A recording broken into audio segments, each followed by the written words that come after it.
sat there, 25th century AD. We sat there and looked at a rocket from Mars, and you just boggled the mind and mind and mind and mind. And the technology caught up, didn't it?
Launch trajectory and countdown net. Pad is clear.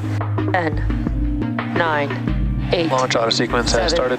6, 5, 4, 3, 2, 1. Go for launch.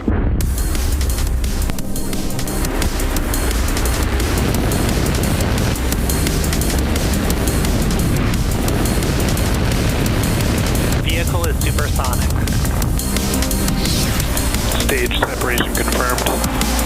Dragon, separation confirmed.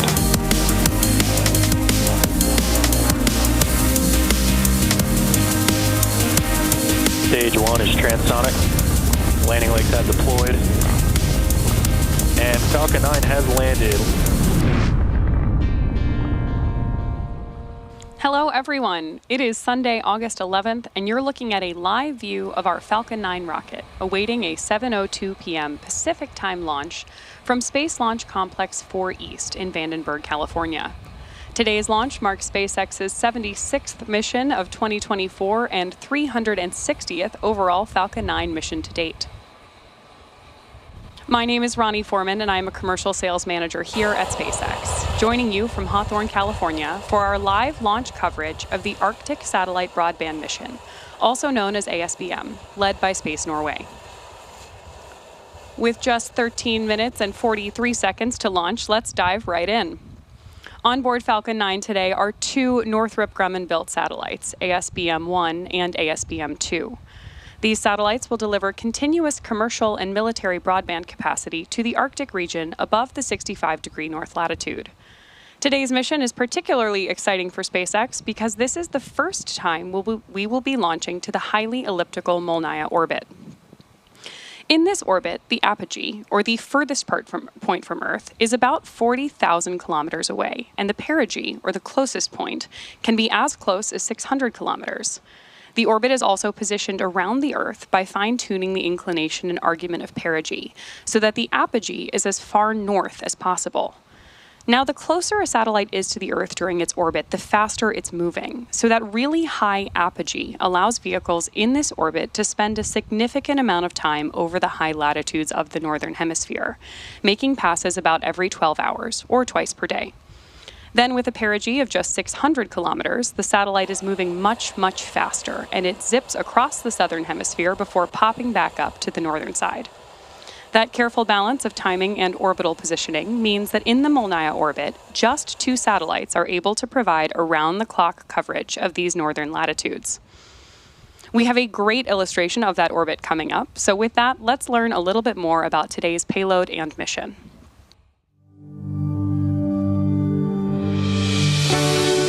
The Arctic, a landscape of thousands of miles of floating ice, extreme temperatures, and magisterial beauty that has remained untouched for most of human history.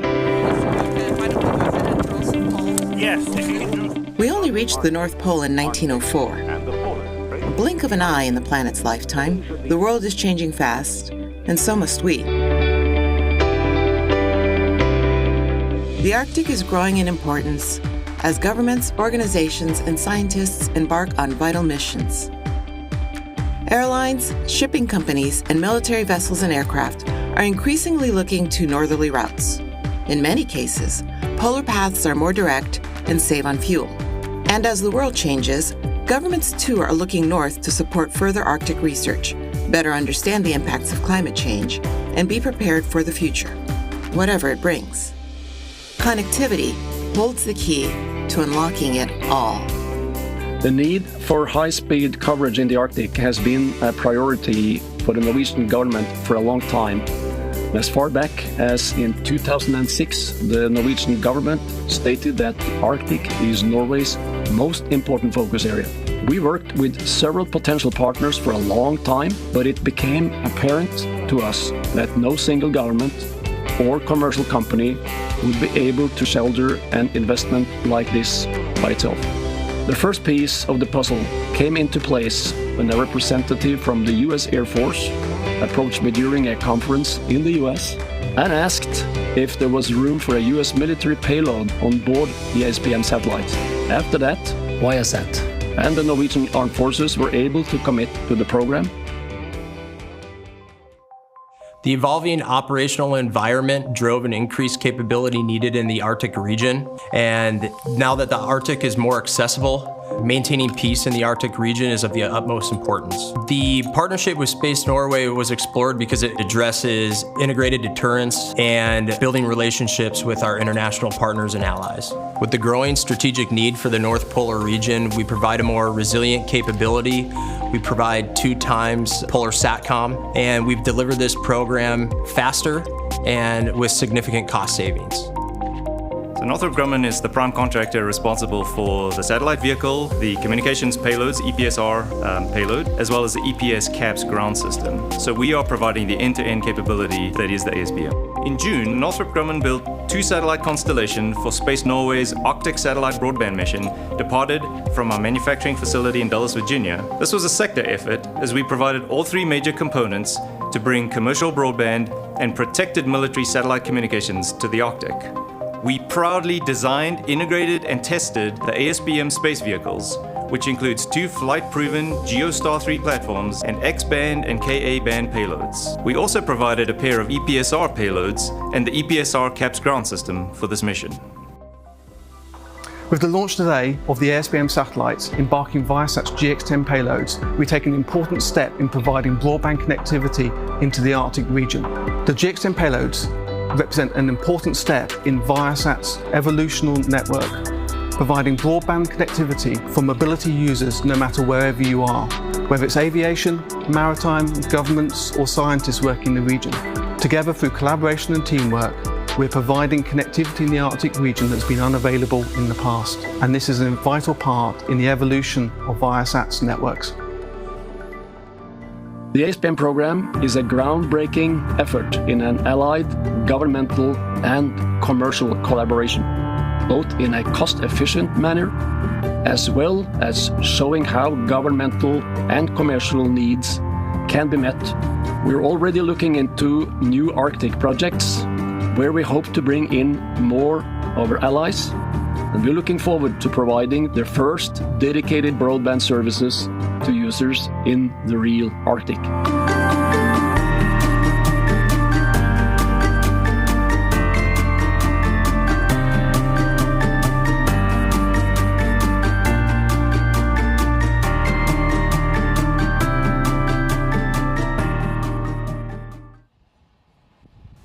The Falcon 9 on your screen is a 2-stage rocket developed and manufactured by SpaceX, known for its safe, reliable, and cost-effective access to space. It is the most flown U.S. launch vehicle ever, and also the first and currently the only orbital-class rocket capable of reflight. Now, starting at the top of the vehicle, which you can barely see through the fog there on your screen, we've got our carbon composite payload fairing, a protective shell that encapsulates the payload being sent to space.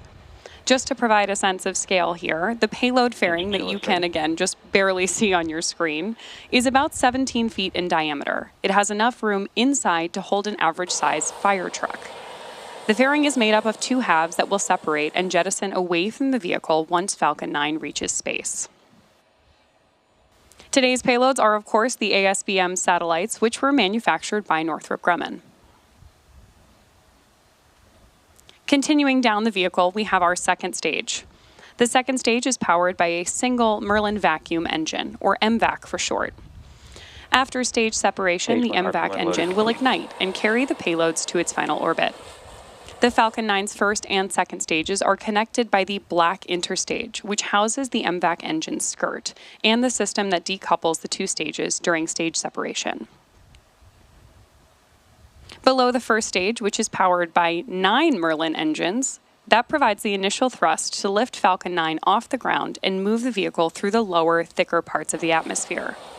Each of these Merlin 1D engines delivers about 190,000 pounds of thrust at sea level, which gives Falcon 9 a combined 1.7 million pounds of thrust at liftoff. After stage separation, stage 1, which is also called the booster, will return to Earth using a combination of those Merlin sea-level engines and 4 titanium grid fins located at the top of the booster, which will guide it during its re-entry.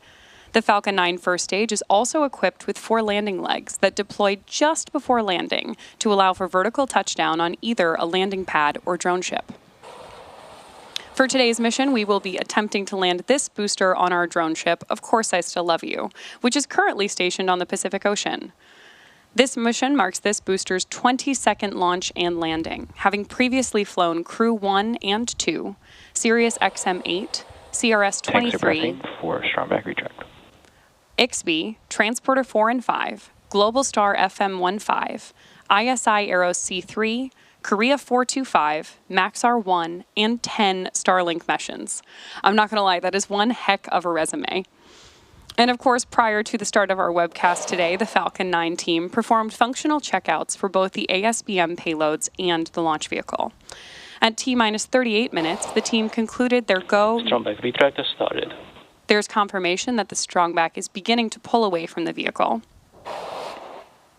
And of course, at this point in our launch lead up, the pre-valves between the first stage and the second stage are open. At the T-minus 7 minute mark, engine chill began to prepare the Merlin engines for flight. The first stage is connected to a launch mount at the base of the transporter erector, or TE, which is that truss structure you can see next to Falcon 9. We heard the nets call out that we are preparing for retraction here in just a couple of minutes.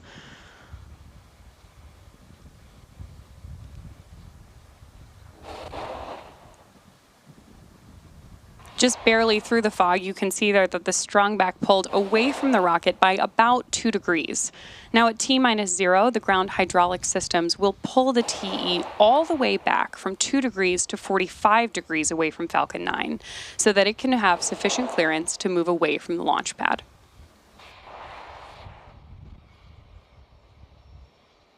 At this point in the countdown, both the first and second stages are nearly fully loaded with 1 million pounds of rocket-grade kerosene fuel and liquid oxygen. Both stages will finish propellant loading about a minute apart from each other, so we're listening in now for those callouts from Mission Control.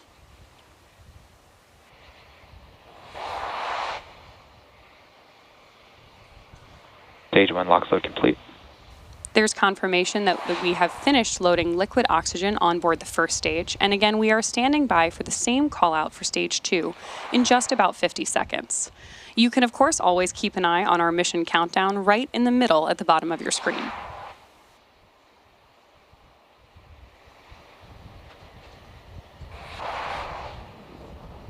That periodic venting sound you hear is normal. At this point in the countdown, we are venting chilled gas from above the LOX tank to maintain constant pressure in the tank as needed. Typically, for a launch, you'd be able to see that liquid oxygen condensing into clouds around the vehicle, but today, the best indication we have is that audio feedback coming from the launch pad.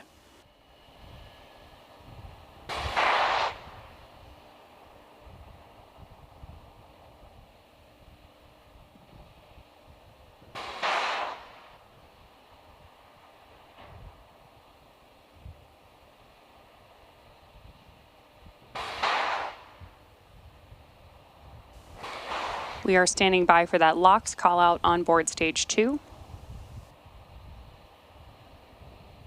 at which point Falcon 9 will be fully loaded with 1 million... Stage 2, LOX load is complete. There's that confirmation that we have 1 million pounds of fuel on board Falcon 9. Now, the next call out we're listening for is at T-minus 60 seconds that Falcon 9 has entered startup mode.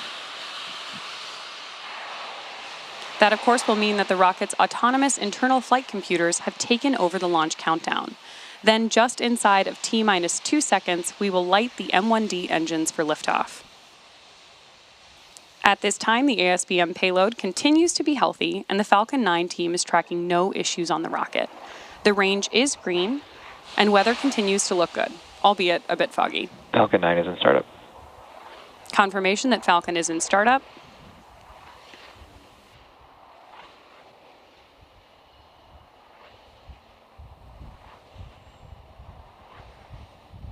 LD is go for launch. And there you heard that our launch director has given the final go for today's mission. So at T-minus 37 seconds and counting, all systems are ready for the launch of Falcon 9. Let's sit back and watch as the Falcon rocket takes the ASBM mission to space.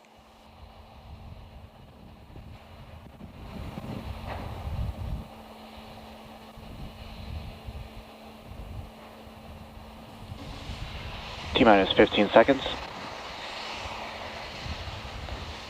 T-minus 10, 9, 8, 7, 6, 5, 4, 3, 2, 1. Ignition. And liftoff of Falcon 9.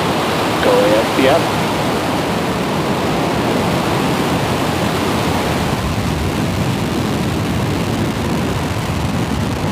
Vehicle pitching downrange. Chamber pressure is nominal.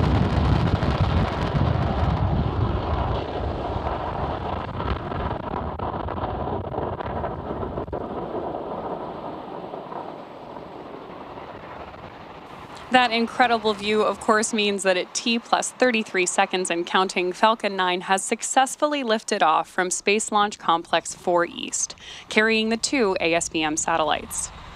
Now, after clearing the tower, as you can see a little bit on your screen Power and here, telemetry are nominal. there's good confirmations that our power and telemetry on board Falcon 9 are looking good. At this point, we're gimbaling the engines on the booster to initiate a slight roll maneuver. Vehicle supersonic. Call out there that Falcon 9 is moving faster than the speed of sound. Max Q. And there's confirmation that we have passed through the period of maximum aerodynamic pressure on the vehicle. As Falcon 9 accelerates through the thicker, lower atmosphere, the air density decreases, but we're picking up speed as we head to space, which means we're shifting the pressure balance on the rocket as we ascend. When Falcon 9 passes through max Q, the point of maximum aerodynamic pressure on the vehicle, the air density has now lowered faster than the increasing speed of the vehicle.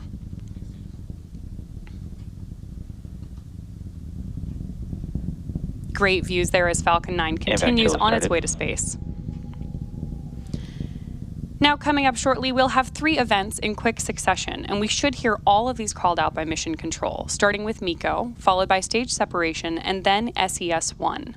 Main engine cutoff, or MECO for short, will shut down all 9 M1D engines on the first stage to slow the vehicle down in preparation for stage separation, which is when the first and second stages of Falcon 9 separate from one another. After stage 1 shuts down its engines and separates from the second stage, the booster will begin to make its way back to land. And the second engine will undertake SES-1, or Second Engine Start 1, where we light the MVAC engine on the second stage for the first time. Let's keep an eye out for all of these events happening in just about 5 seconds.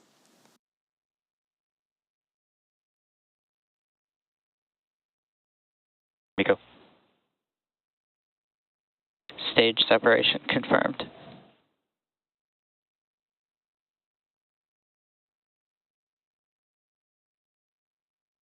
Impact startup. Awesome views and confirmation that we have had main engine cutoff, stage separation, and of course, second engine start 1. So the next major call out we're looking for is fairing separation. Right now, the fairing is protecting the ASBM payloads from the environments on ascent. But once we reach the vacuum of space, they're no longer needed. So at that point, the halves separate and are jettisoned away.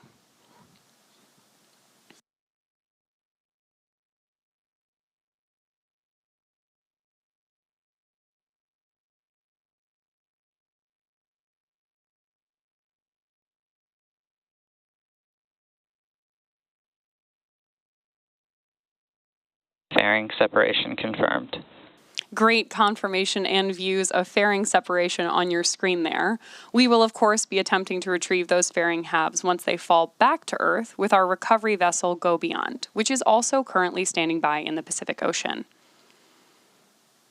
Coming up here in just a little bit more than 2 minutes, we are anticipating entry burn, which should last about 20 seconds for our first stage booster. But right now, of course, on your screen at T plus 4 minutes and 3 seconds into this launch, you have great views of your MVAC engine on the right-hand side of the screen, taking the ASBM satellites to their intended orbit.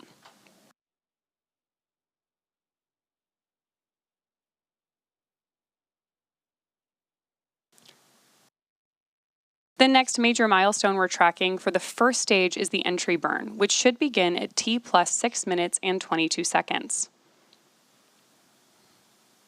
To start the entry burn, we will relight 3 of the M1D engines on board the first stage, which is essentially similar to pumping the brakes to slow down the vehicle as it passes back into the Earth's atmosphere. That entry burn will help to reduce the heat generated from the friction of the atmosphere and reduces aerodynamic nominal trajectories. Good confirmation there that both the first and second stages are on nominal trajectories.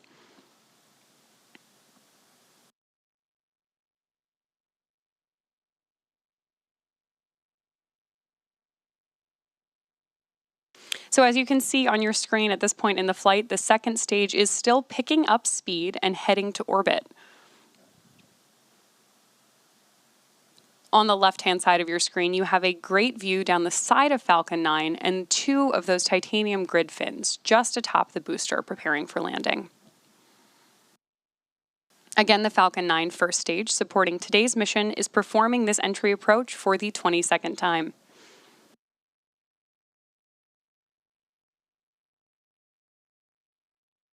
MVAC continuing to pick up speed and altitude in the bottom right-hand corner of your screen.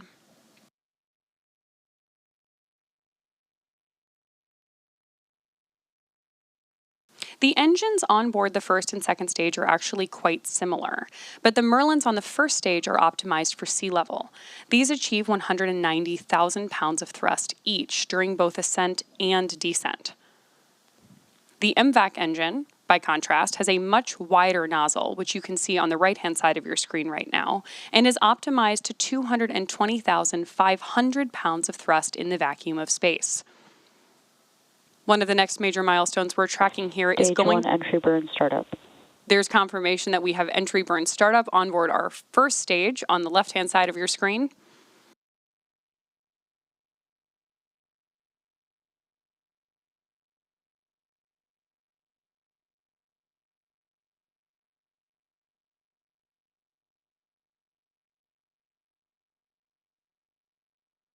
Stage 1 entry burn shutdown.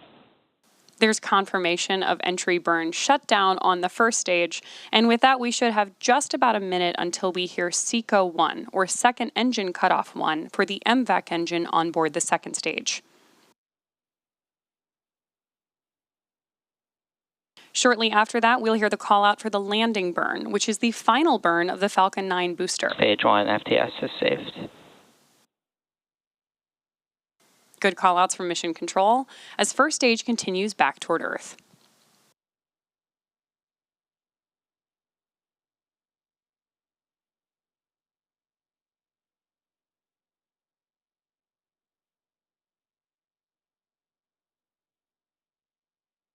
Stage 2 FTS is saved.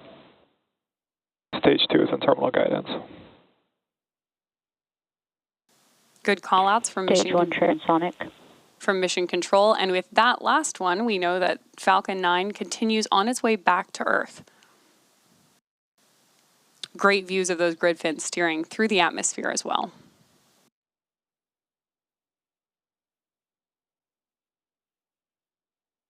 As a reminder, we are attempting to land this booster today on our drone ship, Of Course I Still Love You, which is currently stationed in the Pacific Ocean. Stage 1 landing burn.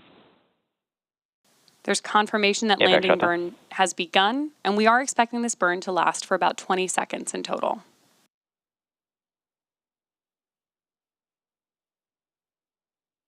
Nominal orbit insertion. Landing leg deploy.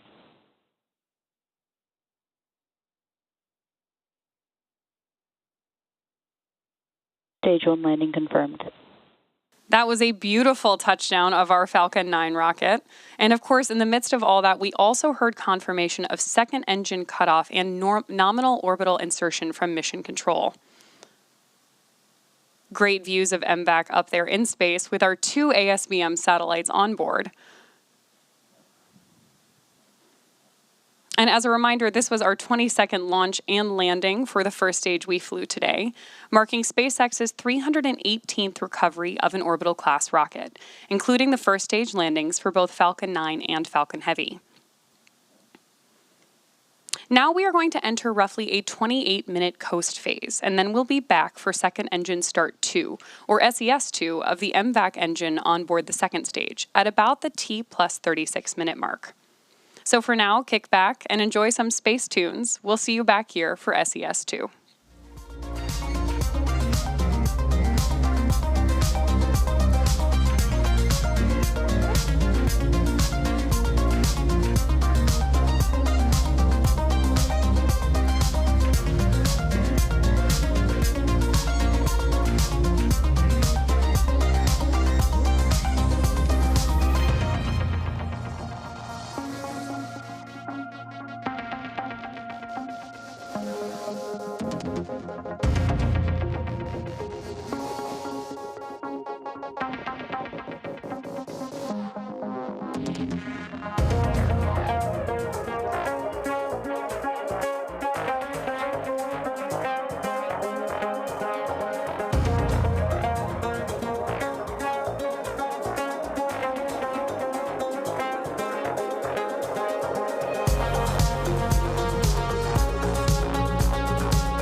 look at a rocket from Mars and you just boggle the mind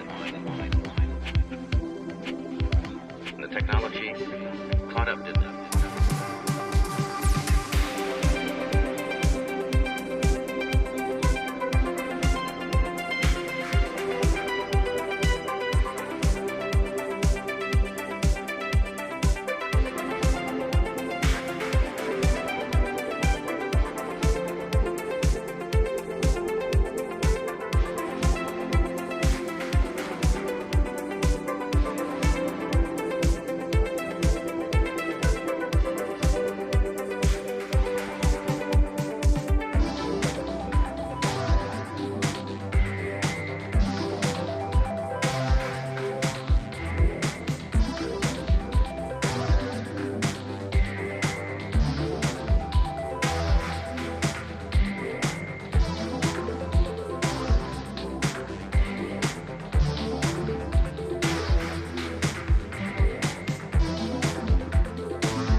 Hello and welcome back to our live coverage of the Arctic Satellite Broadband Mission. We are back from our first coast phase just in time for second engine start 2. In just about 30 seconds, we'll begin a roughly 40-second burn of the second stage MVAC engine, which you've got a great view of right now on your screen. This will be the second burn of our MVAC tonight. The first burn took place at around the T plus 2 minutes and 45 second mark and lasted for 5.5 minutes. This additional burn will place the ASBM payloads into the desired orbit for payload deployment.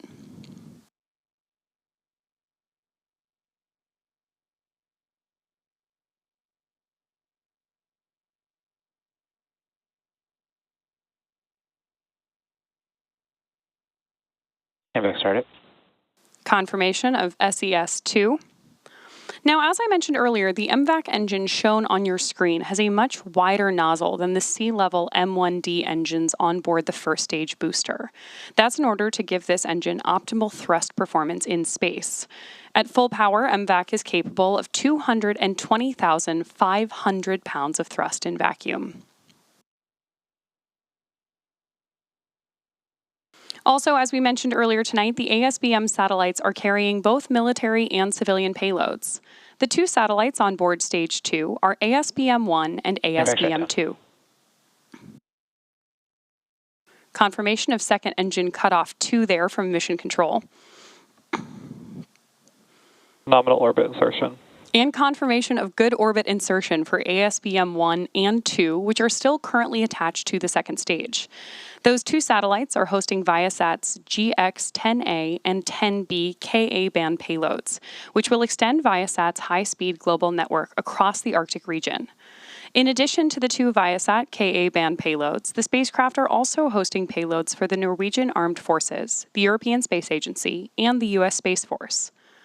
These payloads include a radiation monitoring instrument built by the Norwegian company IDEAS and ESA, which will gather information about the radiation environment in orbit and inform radiation protection planning for the next generation of Galileo satellites, Europe's navigation system. An enhanced polar SATCOM recapitalization or EPSR payload is also on board for the U.S. military. And finally, an X-band payload for the Norwegian Armed Forces.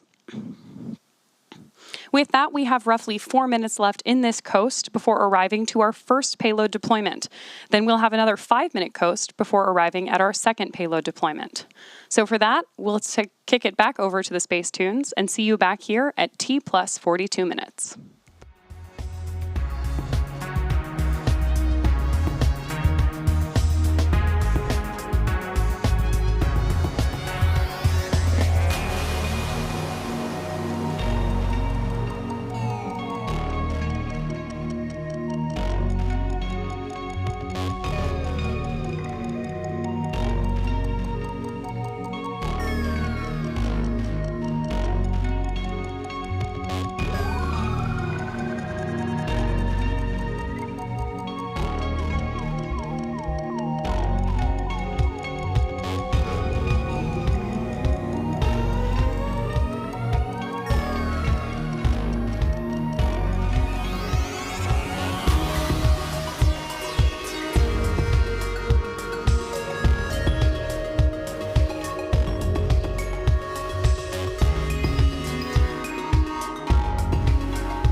Hello and welcome back. We are now just about T plus 42 minutes into today's mission, and coming up next, we have the deployment of the first ASBM satellite. Now, just a quick recap of today's mission so far. We had an on-time liftoff at 7:02 p.m. Pacific, followed by stage separation about 2.5 minutes after launch. The first stage booster then returned to Earth and successfully landed on the drone ship Of Course I Still Love You, about 8.5 minutes after takeoff. We've also had 2 successful ignitions and shutdowns of our second stage MVAC engine. ASBM-1 payload deploy confirmed. There we have confirmation of ASBM-1. And as a reminder, on board Stage 2 today, we had the ASBM payload, which consisted of 2 Northrop Grumman-built satellites. ASBM-1, which we just heard confirmation of deployment there, and ASBM-2. With that confirmation, we are headed back into another coast, but we'll see you back here in just about 4 minutes for the deploy of ASBM-2.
Hello and welcome back to our live coverage of the Arctic Satellite Broadband Mission. We are now about T plus 47 minutes and 10 seconds into today's mission, and coming up next, we're waiting for the deployment of the second ASBM satellite. Great views from up in space, and you can see ASBM-1 over on the left-hand side of your screen. Its deployment was just about 5 minutes ago.